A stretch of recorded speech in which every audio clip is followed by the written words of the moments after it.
കർണാടകയിലെ അങ്കോലയിലുണ്ടായ മണ്ണിടിച്ചിലിൽ കാണാതായ അർജുനായുള്ള തെരച്ചിൽ 6ാം ദിവസവും പിന്നിടുമ്പോഴും അർജുൻ സുരക്ഷിതനായി തിരിച്ചുവരുമെന്നതും കാത്തിരിക്കുകയാണ് കോഴിക്കോട്ടെ കുടുംബം.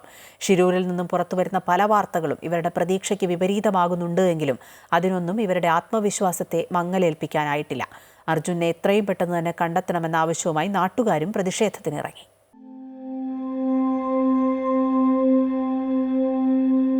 കുടുംബത്തിനു വേണ്ടി 20ാം വയസ്സ് മുതൽ വളയം പിടിച്ചവൻ കാലാകാലങ്ങളായി തന്റെ അന്നമാകുന്ന ജോലിക്കായി വീട്ടിൽ നിന്നിറങ്ങി. പക്ഷേ ദിവസങ്ങൾ പലത് പിന്നിട്ടിട്ടും അവൻ തിരിച്ചു വന്നിട്ടില്ല.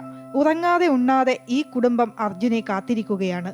നിരന്തരം ഫോണിലേക്ക് വിളിച്ചുകൊണ്ടിരിക്കുന്നു. അപ്പുറത്ത് പ്രതീക്ഷയുടെ റിങ് അടിയുമെന്ന വിശ്വാസത്തിൽ. പക്ഷേ ഷിരൂരിൽ നിന്ന് വരുന്ന വിവരങ്ങൾ പലതും ഇവരെ ഉലയ്ക്കുന്നതാണ്.